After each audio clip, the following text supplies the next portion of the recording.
Hello everyone, कैसे हो? बढ़िया। बात करते हैं अपने टॉपिक के बारे में। जो टॉपिक था वो है स्टेट्स ऑफ मैटर का, जो किस चैप्टर में आता है? मैटर इन आवर सराउंडिंग में। बात करते हैं जो स्टेट्स ऑफ मैटर है, बेसिकली उसमें कितने स्टेट्स होते हैं जो किस में आएंगे? फिजिकल क्लासिफिकेशन ऑफ मैटर में। कौन कौन से हैं? सॉलिड स्टेट, लिक्विड स्टेट और गैसियस स्टेट। जैसा कि आपको क्लासिफिकेशन पता है, मैटर क्लासीफाई होता है टू बेसिस पे। फर्स्ट वन इज़ फिजिकल और सेकंड वन इज़ केमिकल। तो फिजिकल क्लासिफिकेशंस पे आते हैं सॉलिड, लिक्विड और गैस। ठीक है, तो यही हमें स्टेट्स ऑफ मैटर में बेसिकली पढ़ना है, कितने स्टेट्स के ऑफ मैटर होते हैं, सॉलिड, लिक्विड और गैस या स्टेट ऑफ मैटर। अब हम बात करते हैं कि तीनों स्टेट्स ऑफ मैटर जो हैं उन सब की कुछ प्रॉपर्टीज़ होती हैं। उन प्रॉपर्टीज़ को हमें, कैरेक्टरिस्टिक्स को अच्छे से समझना है। सबसे पहले मैं आपके साथ डिस्कस करूंगा सॉलिड स्टेट की, फिर लिक्विड की और फिर गैसियस स्टेट की कुछ प्रॉपर्टीज़ डिस्कस करूंगा। ठीक है, तो बात करते हैं प्रॉपर्टीज़ या characteristics of solid state of matter. किसमें आएगा? Solid state of matter. तो सबसे फर्स्ट है solid states of matter. Solid state के बारे में सबसे पहली प्रॉपर्टी के बारे में समझें तो सॉलिड हैव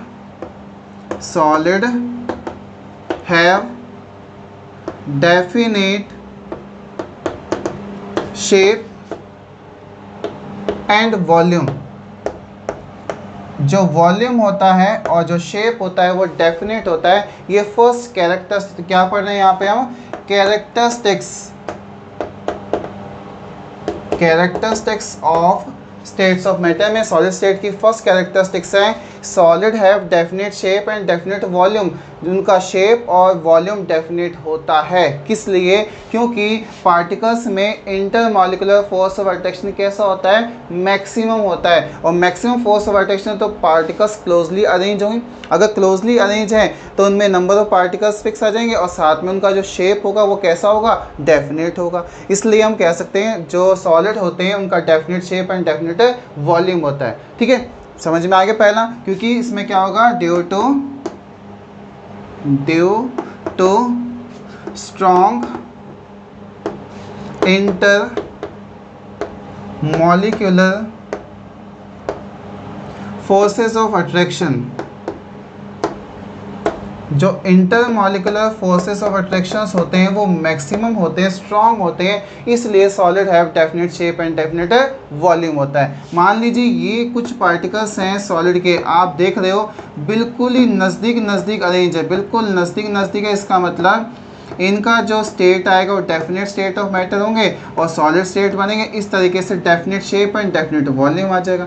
अगर ऐसा कंडीशंस अगर होती है तो वो कौन सी स्टेट कहलाएगी? सॉलिड स्टेट ऑफ मैटर कहलाएगी। ठीक है, समझ में आ गया? Definite shape and definite volume. इसके बाद अगर सॉलिड को हम किसी कंटेनर में डालें तो वो फुली ऑक्यूपाई नहीं हो सकता, क्योंकि उनका डेफिनेट शेप होता है, वो कंटेनर के अकॉर्डिंग शेप चेंज नहीं कर सकते। तो हम ये कह सकते हैं, मान लीजिए सॉल्ट है, सॉल्ट में NaCl पार्टिकल्स होते हैं, अगर उसको डालें तो हमें लगता है कि वो फुली ऑक्यूपाई, लेकिन असलियत में अगर माइक्रोस्कोपिक लेवल पर देखें तो कुछ स्पेस रह जाता है। इसलिए क्योंकि डेफिनेट शेप होता है सॉलिड का और डेफिनेट वॉल्यूम होता है, वो shape of the container attain नहीं कर सकते। इसलिए हम कहेंगे solid have definite shape and definite volume. First characteristics जो है वो आपको समझ में आ गई होगी। अब हम बात करते हैं सेकेंड कैरेक्टरिस्टिक्स की तरफ। तो सेकेंड कैरेक्टरिस्टिक्स है सॉलिड हैव इनकम्प्रेसिबल। सॉलिड कैसे होते हैं? रिजिड होते हैं और इनकम्प्रेसिबल होते हैं। तो लिखेंगे second property, solids are incompressible. Incompressible होते हैं, ये कंप्रेस नहीं हो सकते। क्यों नहीं कंप्रेस हो सकते? क्योंकि पार्टिकल्स जो हैं वो कैसे हैं बेटा? आपस में स्ट्रांगली अरेंज है। अगर हम बाहर से फोर्स लगाएं तो क्या पार्टिकल कंप्रेस हो पाएंगे? नहीं हो पाते, क्योंकि वो उनके बीच में स्पेस जो है वो ना के बराबर स्पेस ही नहीं है, तो पार्टिकल को कंप्रेस नहीं किया जा सकता। इनकम्प्रेसिबल सॉलिड जो होते हैं वो इनकम्प्रेसिबल होते हैं, क्योंकि due to the very less space between the particle. जो पार्टिकल्स होते हैं उनमें स्पेस कैसा होता है बेटा? बहुत कम होता है और strong intermolecular forces of attraction होते हैं, इसलिए सॉलिड हैव आर इनकम्प्रेसिबल कहते हैं। इसके साथ एक और कैरेक्टरिस्टिक्स है, सॉलिड्स आर रिजिड, ठीक है, रिजिड नेचर, ये एक प्रॉपर्टी शो करते हैं रिजिडिटी। क्या प्रॉपर्टी शो करते हैं? रिजिडिटी। रिजिडिटी का क्या मतलब आएगा कि वो सब्सटेंस जो होते हैं रिजिड होते हैं, उनका definite shape and definite volume होता है, वो फ्लो नहीं हो सकते, मतलब बह नहीं सकते किस चीज़ के साथ, या इस तरीके से फ्लो नहीं हो, जैसे वाटर फ्लो हो सकता है, गैस फ्लो हो सकता है, ऐसी प्रॉपर्टी सॉलिड शो नहीं करते, और जो नहीं करते वो कैसे कहलाते हैं? रिजिड कहलाते हैं, मतलब डेफिनेट शेप और डेफिनेट स्ट्रक्चर्स होते हैं, that is known as rigid in nature. तो इसके कारण ये जो सॉलिड है कैसा शेप शो करेंगे? रिजिड शेप, रिजिड के कारण एक डेफिनेट शेप शो करेंगे, इसलिए प्रॉपर्टी शो करते हैं रिजिडिटी। कौन सी प्रॉपर्टी शो करेंगे? रिजिडिटी प्रॉपर्टी शो कर सकते हैं। समझ में आ गया? इसलिए हम कह सकते सॉलिड डू नॉट फ्लो, ये भी कह सकते हैं यहाँ पे solid do not flow. Solid जो होते हैं वो फ्लो नहीं कर सकते। क्या नहीं कर सकते? फ्लो नहीं कर सकते। समझ में आ गया? क्योंकि जो सॉलिड के पार्टिकल्स होते हैं उसमें क्या होता है? Due to strong forces of attraction between the particles। Particles में स्ट्रॉन्ग फोर्स ऑफ अट्रैक्शन होता है, इसलिए सॉलिड कैसे होते हैं भाई? रिजिड नेचर के होते हैं। कैसे नेचर के होंगे? रिजिड नेचर के होंगे। समझ में आ गया? तो 3-4 प्रॉपर्टी आपको समझ में आ गई। और प्रॉपर्टी डिस्कस करते हैं कि solid have high density. Density जो होती है सॉलिड कैसी होती है? हाई होती है। बात करते हैं सॉलिड केस में कि सॉलिड हैव डेंसिटी कैसी होगी? हाई डेंसिटी होगी, क्योंकि नंबर ऑफ पार्टिकल्स ज़्यादा होते हैं, और आपको density is equal to mass upon volume. ठीक है, तो अगली है बेटा हमारे पास fourth property, solids have high density. जो भाई डेंसिटी होती है सॉलिड की वो कैसी होती है? हाई होती है। अगर हाई डेंसिटी है इसका मतलब जो नंबर ऑफ पार्टिकल्स क्या होंगे? ज़्यादा होंगे।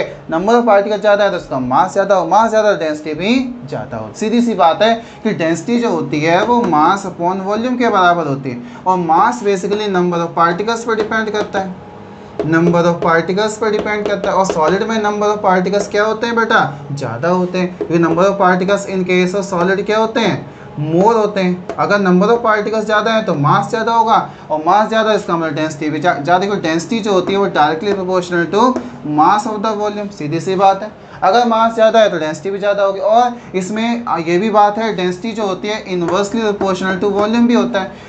छोटा अगर कम वॉल्यूम है, इसमें नंबर ऑफ पार्टिकल ज़्यादा है तो डेंसिटी भी क्या हो जाएगी? वॉल्यूम कम तो डेंसिटी ज़्यादा, इसका मतलब इन्वर्स रिलेशन हो गया। इस तरीके से हम कह सकते हैं सॉलिड हैव हाई डेंसिटी।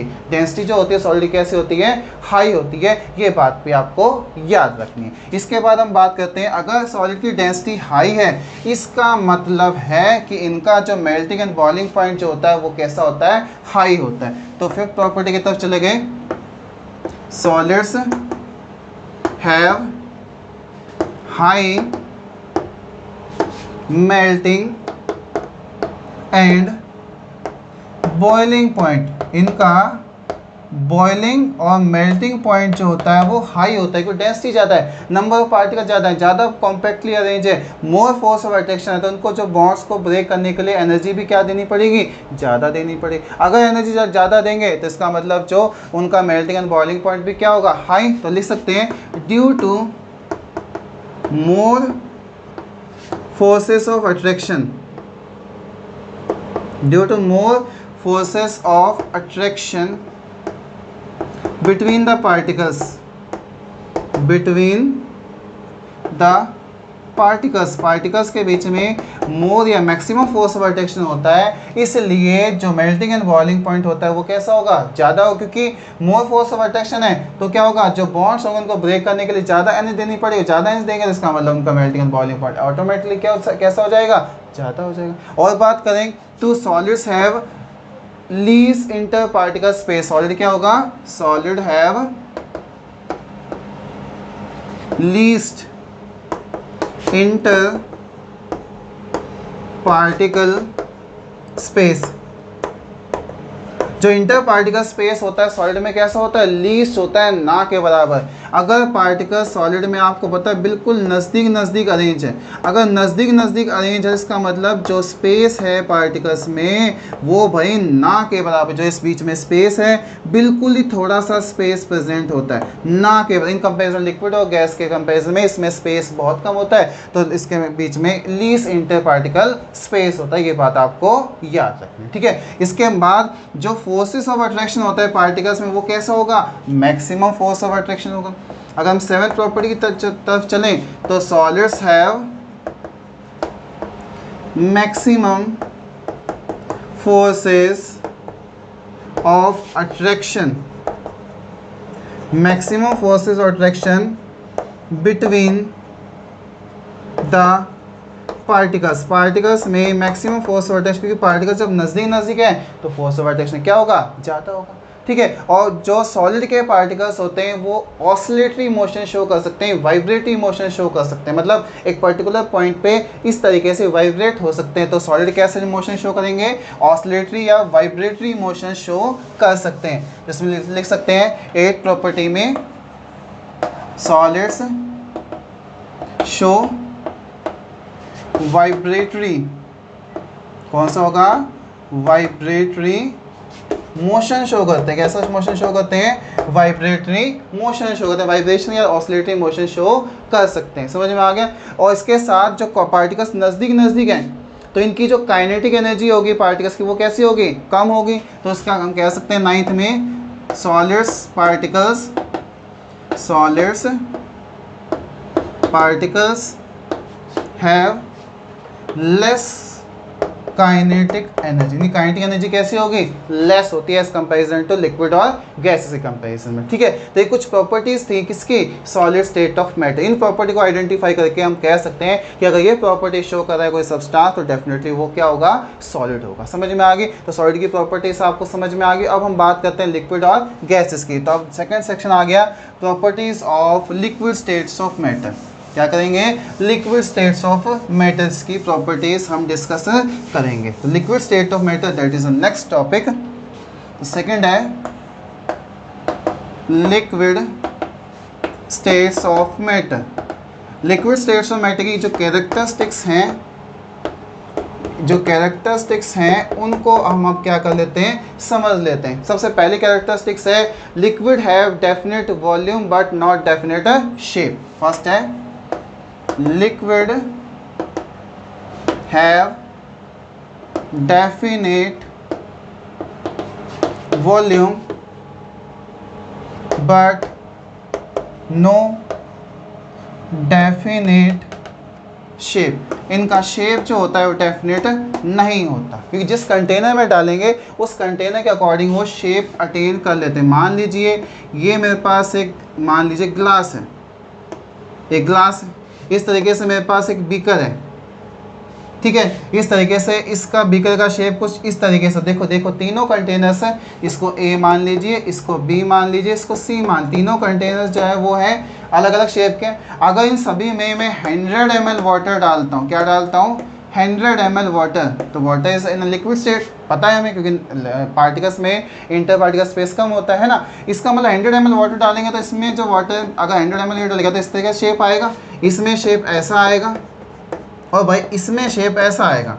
इसका मतलब क्वांटिटी तो सेम है, मतलब जो वॉल्यूम है वो तो डेफिनेट है, लेकिन शेप जो है वो डेफिनेट नहीं होता। जिस कंटेनर में डालो उस कंटेनर अकॉर्डिंग वो शेप अटेन कर लेता है। यस, लेकिन सॉलिड में ऐसा नहीं हो पाता। हम लगता है कि वो अटेन कर चुका लेकिन अटेन नहीं कर पाता, ये बात आपको याद रखनी है। डेफिनेट शेप होगा, डेफिनेट शेप नहीं होगा, लेकिन वॉल्यूम डेफिनेट होगा, किसका, लिक्विड स्टेट का। फर्स्ट कैरेक्टरिस्टिक समझ में आ गई होगी। अब हम बात करते हैं सेकेंड कैरेक्टरिस्टिक्स की। तो सेकेंड में है दे show the property of fluidity, ठीक है। Liquids show the property of fluidity. Fluidity का मतलब होता है, या फ्लूइड का मतलब होता है जो सब्सटेंस फ्लो कर सकते हैं। मतलब इसका मतलब क्या है, they can flow, they can flow easily, बह सकता है आसानी से। इसका मतलब liquid show the property of fluidity, मतलब फ्लो करने वाली प्रॉपर्टी शो कर सकते हैं। ये बात आपको याद रखनी है। तो फ्लूइडिटी का कॉन्सेप्ट समझ में आया, दे शो द फ्लूइडिटी, क्योंकि पार्टिकल्स में लेस क्या होता है, लेस फोर्स ऑफ अट्रैक्शन, क्या होगा, less forces of attraction between the particles, particles में लेस फोर्स ऑफ अट्रैक्शन होता है, इसलिए हम कहेंगे liquid show the property of fluidity, लेकिन रिजिडिटी प्रॉपर्टी शो नहीं कर सकती। रिजिडिटी कौन शो करेंगे, सॉलिड स्टेट शो करेंगे। बात समझ में आ गई होगी। इसके बाद थर्ड कैरेक्टरिस्टिक्स की तरफ चलते हैं। थर्ड कैरेक्टरिस्टिक्स है, इसका मतलब क्या होगा कि they have low density, they have low density as comparison to solid. Solid की कंपैरिजन में इनकी डेंसिटी कैसी होती है, लो होती है। Number of particles as comparison to solid में क्या होता है, लिक्विड के उसी एरिया में क्या होगा, कम होंगे, क्योंकि स्पेस ज़्यादा है तो number of particles definitely come होंगे, और नंबर ऑफ पार्टिकल्स कम है इसका मतलब मास कम होगा, मास का मतलब डेंसिटी भी ऑटोमेटिकली एज कंपैरिजन सॉलिड क्या होंगे, कम ही होंगे। सीधी सी बात है। अगर इसकी डेंसिटी लो है तो भाई तो हम कह सकते हैं जो मेल्टिंग एंड बॉइलिंग पॉइंट है वो भी क्या होगा, लो होगा। तो दे हैव लो या less boiling point and melting point as comparison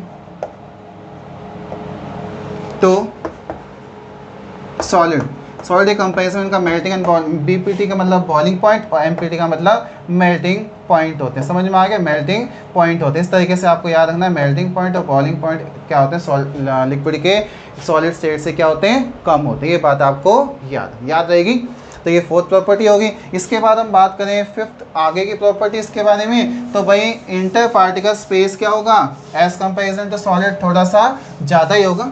तो इसमें क्या लिख सकते हैं, they have interparticle space, क्या होगा, फिफ्थ पे आ गए, they have interparticle, fourth होगा, they have interparticle space.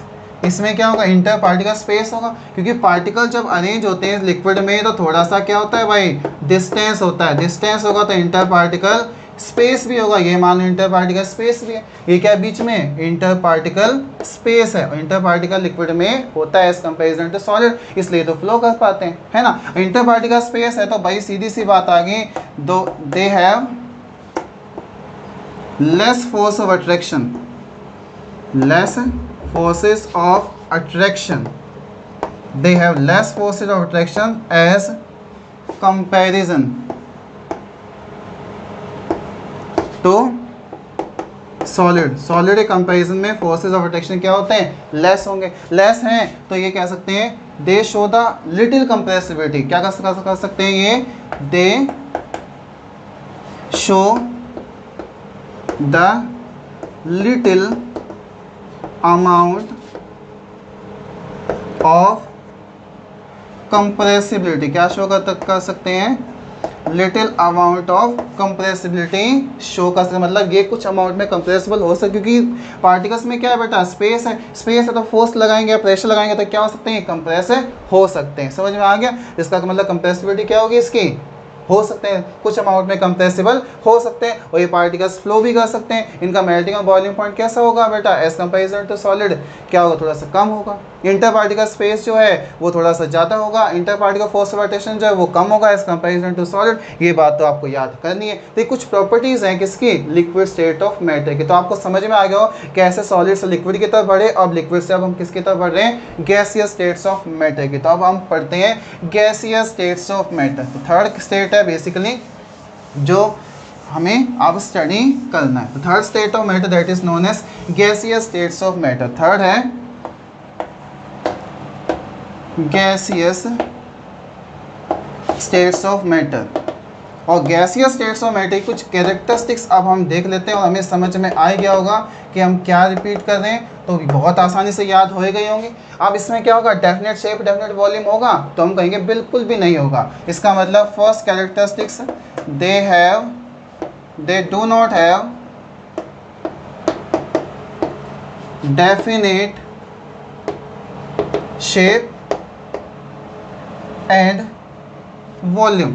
इसका जो वॉल्यूम है और जो शेप है वो डेफिनेट नहीं होगी, इंटर पार्टिकल डिस्टेंस बहुत ज़्यादा है, फोर्स ऑफ अट्रैक्शन बहुत कम है, इसलिए कहेंगे ये पार्टिकल्स फ्रीली मूव हो सकते हैं। फ्रीली मूव है इसका मतलब क्या होगा, इसका डेफिनेट शेप और डेफिनेट वॉल्यूम नहीं हो, जिस कंटेनर डालेंगे उसका अकॉर्डिंग हो सकता है, लेकिन डेफिनेट शेप डेफिनेट वॉल्यूम नहीं हो सकता। ये बात याद रखनी है, क्योंकि very less force of attraction between the particles, ये इसका रीज़न हो जाएगा। ठीक है, इसके बाद they have very less density. इसकी डेंसिटी कैसी होगी बेटा, बहुत कम होगी, क्योंकि क्या है कि नंबर ऑफ पार्टिकल्स में डिस्टेंस बहुत ज़्यादा, नंबर ऑफ पार्टिकल्स कम है, डेफिनेट डेंसिटी भी क्या होगी, कम होगी।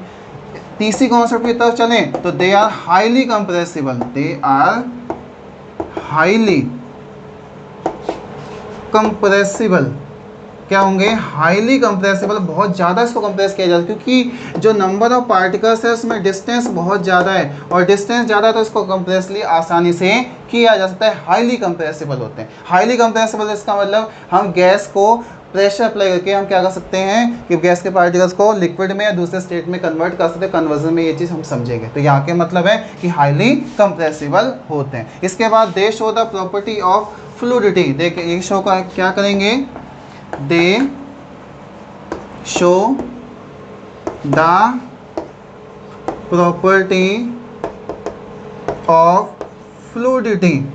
फ्लूइडिटी की प्रॉपर्टी शो करते हैं, मतलब ये क्या हो सकते हैं, they can flow easily, they can flow easily, आसानी से फ्लो कर सकते हैं, इसलिए फ्लूइडिटी शो कर सकते हैं। इसके बाद फिफ्थ प्रॉपर्टी की तरफ बढ़े तो फिफ्थ क्या होगा, they have low melting and boiling point. They have low melting point and boiling point as comparison to liquid और सॉलिड के कंपेरिजन में इसका मेल्टिंग और बॉइलिंग पॉइंट कैसा होगा भाई, लो होगा। तो इस तरीके से बेटा काफ़ी सारी प्रॉपर्टीज़ हमें समझ में आ गई होंगी। एक तरह से एक रिपीटिशन ट्रेंड आपके सामने यहाँ तक समझ में आ ही गया होगा कि क्या ट्रेंड फॉलो हो रहा है, समझ में आ गया।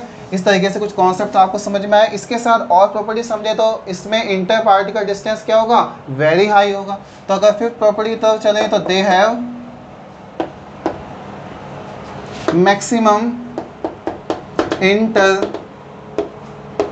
Particle space. Inter particle space क्या होगा भाई, मैक्सिमम होगा, दो दो होंगे पार्टिकल्स, इंटर पार्टिकल स्पेस क्या होगा, मैक्सिमम होगा।